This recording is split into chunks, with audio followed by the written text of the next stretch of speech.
کسی علاقے میں کاٹ سالی تھی اور جانوروں کے کھانے کو کچھ نہ رہا تھا، جس کی وجہ سے مویشی مالکان بے حد پریشان تھے۔ اس دوران ایک مسجد کے مولوی نے جمعہ کے خطبہ میں نہایت یقین کے ساتھ یہ بات بتائی کہ اللہ کا نام لے کر یعنی بسم اللہ پڑھ کر دریا کو حکم دیا جائے تو وہ بھی نافرمانی نہیں کرتا۔ یہ بات جب ایک چرواہے کے کان میں پڑی تو اس کے دل میں اتر گئی اور یقین کا درجہ پا گئی۔ اس نے واپس آ کر اپنی بکریاں کھولیں اور سیدھا دریا پر جا پہنچا۔ اونچی آواز سے بسم اللہ الرحمن الرحیم پڑھا اور دریا کو کہا کہ میں اپنی بکریاں چرانے جا رہا ہوں، مجھے اپنے اوپر سے گزرنے دے۔ یہ کہہ کر اس نے اپنی بکریوں کو ہانکا اور دریا پر چلتا ہوا دریا پار کر گیا۔ وہ علاقہ گھاس سے بھرا پڑا ہوا تھا، درختوں کے پتے بھی سلامت تھے کیونکہ کسی کو یہاں تک آنے کی رسائی نہیں تھی۔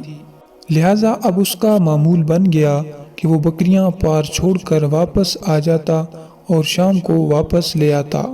اس کی بکریوں کا وزن روز بروز بڑھتا ہوا دیکھ کر لوگ چونک گئے اور اس سے پوچھا کہ وہ اپنی بکریوں کو کیا کھلاتا ہے۔ وہ سیدھا سادہ اور صاف گو نوجوان تھا۔ اس نے صاف صاف بات بتا دی کہ میں تو دریا پار کر کے اپنی بکریاں چرانے لے جاتا ہوں، مگر کسی نے اس کی بات پر یقین نہیں کیا کیونکہ یہ ناقابل یقین بات تھی۔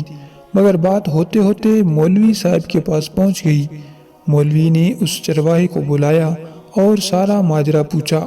چرواہے نے کہا کہ مولوی صاحب، آپ نے جمعہ کے خطبہ میں جو نسخہ بتایا تھا کہ بسم اللہ پڑھ کر دریا کو بھی حکم دو تو وہ بھی انکار نہیں کرتا، بس میں آپ کی اس بات پر عمل کرتا ہوں اور اپنی بکریاں چرا کر واپس آ جاتا ہوں۔ مولوی صاحب حیرت سے اس کے چہرے کو دیکھتے رہے اور پھر کہنے لگے، بھائی صاحب، ایسی باتیں تو ہم ہر جمعہ میں کرتے ہیں، فقط ان کا مقصد لوگوں کا ایمان بنانا ہوتا ہے۔ مگر بکریاں والا ڈٹا رہا کہ میں تو بس بسم اللہ کہہ کر پانی پر چلتا ہوں اور بکریوں سمیت پانی پار چلا جاتا ہوں۔ آخرکار مولوی صاحب نے صبح خود یہ تجربہ کرنے کی ٹھانی۔ چرواہے کے ساتھ اور بھی کافی لوگ اکٹھے ہو گئے۔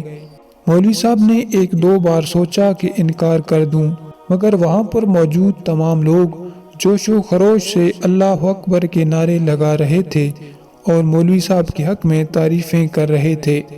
آخرکار مولوی صاحب نے ایک رسہ منگوایا، پہلے اسے ایک درخت کے ساتھ باندھا، پھر اپنی کمر کے ساتھ باندھا اور پھر ڈرتے ڈرتے ڈھیلا ڈالا بسم اللہ پڑھا اور جیسے ہی پہلا پاؤں پانی میں رکھا تو دھڑام سے پانی میں گر گئے۔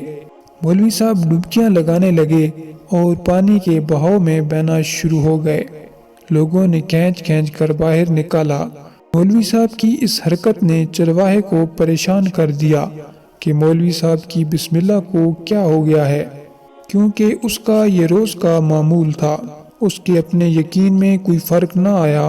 اس نے بسم اللہ کہہ کر بکریوں کو پانی کی طرف اشارہ کیا اور خود ان کے پیچھے چلتا ہوا باہر چھوڑ کر واپس بھی آ گیا۔ لوگ اسے ولی اللہ سمجھ رہے تھے اور اس کے حق میں نعرے لگا رہے تھے، مگر وہ سب سے بے نیاز سیدھا سادہ انسان تھا۔